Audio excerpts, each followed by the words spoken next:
जय गुरु जी, शुक्राना गुरु जी, अनंतम अनंतम शुक्राना गुरु जी। गुरु जी के चरणों में कोटि कोटि प्रणाम। गुरु जी की प्यारी प्यारी संगत को जय गुरु जी। संगत जी, गुरु जी का आज का थॉट है। गुरु जी कहते हैं अपने ऊपर विश्वास रखा करो।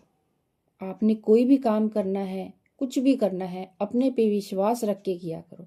दूसरे लोग क्या कहते हैं, क्या नहीं कहते हैं, आपने उन पे ध्यान नहीं देना है, क्योंकि दूसरे लोग तो आपकी टांग खींचने में लगे ही रहेंगे।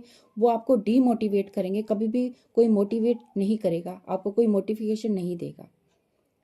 तो आपको खुद से अपने पे विश्वास रखना है। जो भी काम करे गुरु जी को ध्यान में रख के मंत्र जाप करके आप शुरू करिए। गुरु जी आपके हर काम को सफल बनाएंगे, आपको सक्सेस दिलाएंगे। लेकिन अगर आप दूसरों के लोगों के बातों में आएंगे, अगर वो ये कहेंगे तुम नहीं कर सकते या तुमसे नहीं हो पाएगा, तो संगत जी आप उस काम को कभी भी नहीं कर सकते।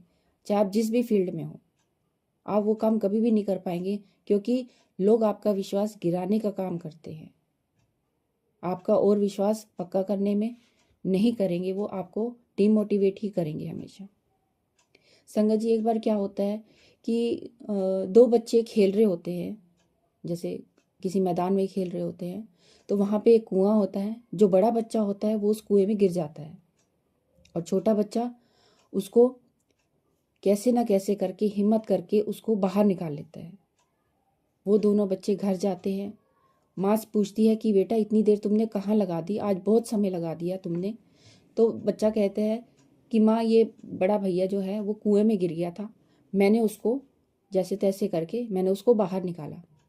तो माँ ने दोनों को बहुत डांटा, फटकारा भी कि ये कैसे हो सकता है, तुम कुएं में गिर गए और छोटे बेटे ने तुम्हें बाहर निकाल लिया, ये कैसे हो गया, ये तो हो ही नहीं सकता, ये तो पॉसिबल ही नहीं है। माँ को उनकी बातों में बिल्कुल विश्वास नहीं आया। छोटा बेटा बार बार बोला, लेकिन माँ को विश्वास ही नहीं आया कि छोटा बेटा बड़ा को कैसे निकाल सकता है खींच के बाहर। वहीं उन्हीं के पास एक कोई बूढ़े बाबा बैठे हुए थे। उन्होंने उसकी माँ से कहा कि बेटा ये जो कह रहा है ना, वो सत्य कह रहा है, ठीक कह रहा है। इसी ने उस बच्चे को बाहर निकाला, अपने बड़े भाई को बाहर निकाला है। वो कैसे बाहर निकाला है, और लोग भी खड़े थे, वो भी सुन रहे थे, उनको भी उनकी बात पे विश्वास नहीं हो रहा था, बच्चों की बात पे।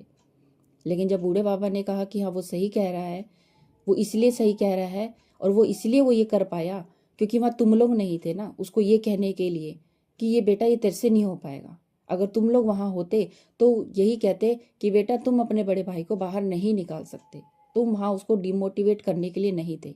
उसने खुद पर विश्वास रखा, हिम्मत दिखाई और अपने बड़े भाई को बचा लिया। तो संगत जी, हमारी आम जिंदगी में भी यही होता है। हम जो भी काम करने जाते हैं, लोग हमारी टांग खींचते हैं, हमारा जो विश्वास है वो गिराने की कोशिश करते हैं, इसीलिए ताकि हम आगे ना बढ़ जाएं। लेकिन हमने खुद पर विश्वास रखना है और गुरुजी पर विश्वास रखना है कि गुरुजी हमारे हर काम में साथ हैं और हमारे हर कार्य को सफल बनाएंगे। जिसका विश्वास गुरुजी पर पक्का है, गुरुजी तो उसकी नैया पार करेंगे ही करेंगे। उसको और उसकी फैमिली को बहुत ब्लेस करेंगे। उसको आने वाले साल में इतनी सक्सेस देंगे, इतनी सक्सेस देंगे कि वो संभाले नहीं संभाल पाएगा। और आप भी कहेंगे हाँ जी आंटी जी, ऐसा हुआ हमारे साथ। जो भी ये शिव पुराण का श्रवण कर रहे हैं हमारे साथ साथ, गुरु जी उनको बहुत ब्लेस कर रहे हैं। अगर आपके भी जीवन में गुरु जी के आने के बाद कुछ बदलाव हुए हैं तो संगत जी कमेंट में ज़रूर लिखिए कि हाँ जी आंटी जी, गुरु जी से जुड़ने के बाद हमारे जीवन में बहुत परिवर्तन हुए हैं। अगर आपके जीवन में कोई चमत्कार किए हैं गुरु जी ने, तो वो भी बताइए कि हाँ जी आंटी जी, हमारे जीवन में बहुत चमत्कार हुए हैं जो गुरु जी ने किए हैं और हमारा कल्याण किया है। संगत जी, हमेशा गुरु जी को अंग संग रखिए। आप जहाँ भी जाते हैं गुरु जी को साथ लेके चलिए। गुरु जी आपका हर काम बनाएंगे। जो काम आपके रुक गए हैं, जो काम बिगड़ गए हैं, या जिन कामों की आपने उम्मीद छोड़ दी थी, गुरु जी उन सब कामों को बनाने वाले हैं। आज का गुरु जी का यही थॉट है। तो संगत जी, कल हमने चौथे अध्याय का श्रवण किया था, आज हम 5वां अध्याय का श्रवण करेंगे। संगत जी, अगर आप हमारे चैनल पर नए हैं तो हमारे चैनल को सब्सक्राइब करिए, शेयर जरूर करिए संगत जी, ताकि गुरु जी को आपको ब्लेसिंग मिल सके। और जिस संगत तक आप ये सत्संग शेयर करेंगे, गुरु जी उनको भी शेयर करें, ब्लेस करेंगे।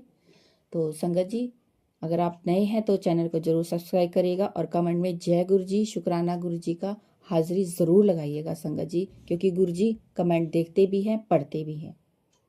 तो चलिए संगत जी 5वें अध्याय का श्रवण करते हैं। गुरु जी के मंत्र जाप करेंगे। ओम नमः शिवाय, शिव जी सदा सहाय। ओम नमः शिवाय, गुरु जी सदा सहाय। जय गुरु जी, शुक्राना गुरु जी। 5वां अध्याय शुरू करते हैं। ओम नमः शिवाय, शिव जी सदा सहाय। ओम नमः शिवाय, गुरु जी सदा सहाय। जय गुरु जी, शुक्राना गुरु जी। भगवान सदाशिव ने शिवा से कहा, देवी, हम एक ऐसा पुरुष पैदा करना चाहते हैं जो कि शांत, सत्व गुणों से युक्त एवं गंभीरता में सागर के समान हो। हम इस जगत का संपूर्ण भार आपको सौंपकर शांति से काशी में निवास करें। भगवान के ऐसे वचन सुनकर जगदम्बा ने अपनी दृष्टि बाईं ओर घुमाई, जिससे एक अत्यंत सुंदर पुरुष का आविर्भाव हुआ, जो कि कलाओं से भरपूर, शीलवान, गुणवान और बुद्धिमान था। उसका रंग श्याम था, सुंदरता अद्वितीय थी। शरीर का प्रत्येक भाग सुडौल एवं सुंदर था। कमल जैसे नयन, मस्तक पर त्रिपुंड, गले में कौस्तुभ मणि, चारों भुजाओं में शंख, चक्र, गदा और पद्म को धारण किए हुए, वैजंती माला तथा पीताम्बर पहने, 14 विद्याओं को मानने वाला और सिद्धि वाला परम शक्तिमान बार बार प्रणाम करता हुआ शंकर जी के पास खड़ा हो गया। उनको देखकर भगवान सदाशिव और शिवा अत्यंत प्रसन्न हुए। वह सुंदर पुरुष भगवान सदाशिव तथा पार्वती से बोला, मेरा नाम तथा काम बताने की कृपा करें। ये सुनकर भगवान श्री सदाशिव ने हंसकर कहा, सर्वत्र व्यापक होने के कारण तुम्हारा नाम विष्णु है। अब तुम्हारे समान कोई दूसरा मनुष्य उत्पन्न नहीं होगा। तुम्हें लोग हरि, भगवान आदि नामों से पुकारेंगे। भक्तों को सुख देने के लिए ही मैंने तुम्हें उत्पन्न किया है। तुम सबसे पहले कार्य साधन के लिए दृढ़ता से तप करो। ऐसा कहकर सदाशिव ने भगवान श्री विष्णु जी को योग विद्या का ज्ञान दिया और भगवान श्री सदाशिव अंतर्ध्यान हो गए। श्री विष्णु भगवान 12,000 दिव्य वर्षों तक तपस्या करते रहे। 12,000 दिव्य वर्षों तक भगवान श्री सदाशिव का ध्यान करते रहने पर भी उन्हें अपने मनोरथ कल्याणकारी भगवान शंकर का दर्शन न हुआ। भगवान श्री सदाशिव के दर्शन न होने के कारण भगवान विष्णु को उदास देखकर आकाशवाणी हुई, हे विष्णु, तुम अभी तप करो, तुम्हें इतनी जल्दी हमारा दर्शन नहीं हो सकता। ये सुनकर श्री विष्णु दोबारा तप के लिए बैठ गए। अब श्री विष्णु जी तप के बीच में भगवान श्री सदाशिव की माया से श्री विष्णु के शरीर में अनेक प्रकार की जल धाराएं बहने लगी। श्री विष्णु उन जल धाराओं को देखकर अत्यंत प्रसन्न हुए। चारों तरफ जल ही जल हो गया और श्री विष्णु उस जल पर सो गए। उसी समय भगवान विष्णु का श्रुति समस्त नारायण नाम हुआ और उस समय इस संसार के श्री विष्णु के अतिरिक्त और कोई न था। फिर भी विष्णु जी से सब तत्वों की उत्पत्ति हुई और उनका विस्तार हुआ। फिर प्रकृति की उत्पत्ति हुई। प्रकृति ने पहले महान उत्पन्न किया। महान से फिर 3 गुणों की उत्पत्ति हुई। फिर अहंकार उत्पन्न हुआ। इससे फिर 3 मात्रा का शब्द, स्पर्श, रूप, रस और गंध उत्पन्न हुए। इसके पश्चात उससे पंचभूत पृथ्वी, वायु, जल और आकाश प्रकट हुए और नेत्र, कान, नाक, जीवा और त्वचा ज्ञानेंद्रियां उत्पन्न हुई। इस प्रकार उपस्थ यह कर्म इंद्रियां उत्पन्न हुई। इस प्रकार पुरुष के बिना प्रकृति का यह सब जड़ रूप कार्य हुआ। ये सब तत्व 24 प्रकार के थे और यह सब ब्रह्म स्वरूप ब्रह्मा रूप जल पर सो रहे भगवान श्री विष्णु की निद्रावस्था में उनकी नाभि में से एक विशाल कमल उत्पन्न हुआ। इस कमल का विस्तार अनंत योजन का था और ऊंचाई भी अनंत योजन की थी। ब्रह्मा जी बोले, नारद, इसके पश्चात भगवान श्री सदाशिव ने अपनी दाईं भुजा में से मुझे उत्पन्न किया और कमल पर रख दिया। मेरे 4 मुख थे और अपने लाल मस्तक पर मैं त्रिपुंड धारण किए हुए था। मैंने कमल के अतिरिक्त और कुछ न देखा और यह न जान सका कि मेरा उत्पन्न करने वाला कौन है। भगवान श्री सदाशिव की माया त्रिलोकी में फैली हुई है। वह जो कुछ भी चाहते हैं वही करते हैं। श्री विष्णु, देवता, दैत्य, दानव सब उनके ही अधीन हैं। जब मैं यह नहीं जान सका कि मैं कैसे उत्पन्न हुआ हूँ, तो मैं उस कमल की नाल को पकड़कर नीचे उतरने लगा।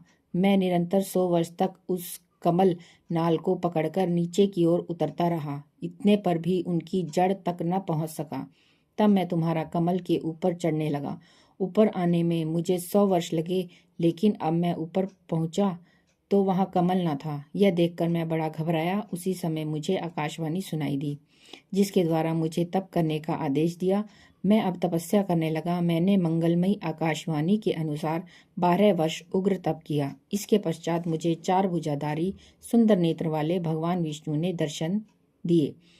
श्री विष्णु जी को देखकर मैं बड़ा प्रसन्न हुआ, लेकिन भगवान श्री सदाशिव की माया से मोहित होकर अपने पिता को न जानकर उनसे पूछा, तुम कौन हो? मेरा यह प्रश्न सुनकर भगवान श्री विष्णु बोले, तुम निर्भय हो जाओ, मैं तुम्हारी संपूर्ण कामनाएं पूर्ण करूंगा। हे नारद, उनकी बात सुनकर रजोगुण से विरोध मानकर मैंने उनसे कहा, क्या तुम यह नहीं जानते कि मैं सबके संहार का कारण हूँ? तुम मुझ पर ऐसे शासन कर रहे हो जैसे कि कोई अपने शिष्य पर करता है।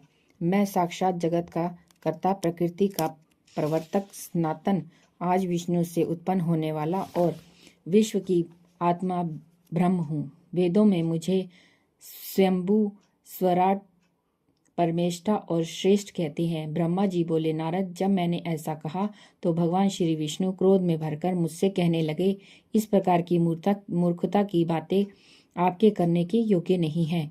सृष्टि को उत्पन्न करके पालन करने वाला मैं ही हूँ, फिर सबको नष्ट करने वाला भी मैं ही हूँ। निर्दोष नारायण जगन्नाथ मेरे ही नाम है। तुम मेरी माया के अधीन होकर ही ऐसा कह रहे हो, क्योंकि यह सारा संसार माया के अधीन है। मैंने ही वेदों को बनाया है और मैंने ही कमल नाल से तुमको उत्पन्न किया है। मुझसे उत्तम और श्रेष्ठ दूसरा और कोई नहीं है। तुम अपने नाम पर इतना अहंकार ना करो, अतएव सत्य बोलने के योग्य बातें बोलो। जिस प्रकार अंधा अपनी आंखों का निर्धन अपने धन का वर्णन करता है, उसी तरह तुम भी अपने नामों की बढ़ाई कर रहे हो। यदि तुम मेरा पूजन न करोगे तो तुम्हारा कल्याण नहीं होगा। भगवान विष्णु की इस प्रकार की अहंकारपूर्ण बातें सुनकर मुझे हंसी आने लगी और इतना क्रोध आया कि मैं भगवान विष्णु को अपने शत्रु समझने लगा। मैंने उनसे कहा, आप मुझे बार बार गुरु की भांति उपदेश क्यों दे रहे हो?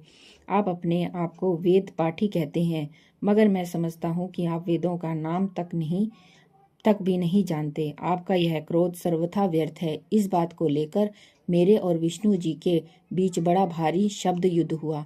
भगवान सदाशिव की माया से मोहित होकर हम दोनों ही अपने आप को सर्वश्रेष्ठ मानते हैं। इसमें शंका और संदेह करने की कोई बात नहीं, क्योंकि भगवान सदाशिव की माया ही ऐसी है। संगत जी, महाशिव पुराण का 5वां अध्याय यहाँ समाप्त होता है। कल हम 6ठा अध्याय का श्रवण करेंगे। गुरु जी के मंत्र जाप से अध्याय की समाप्ति करेंगे और कल के अध्याय की तैयारी करेंगे। चलिए संगत जी, मंत्र जाप करते हैं। ओम नमः शिवाय, शिव जी सदा सहाय। ओम नमः शिवाय, गुरु जी सदा सहाय। जय गुरु जी, शुक्राना गुरु जी, अनंतम अनंतम शुक्राना गुरु जी।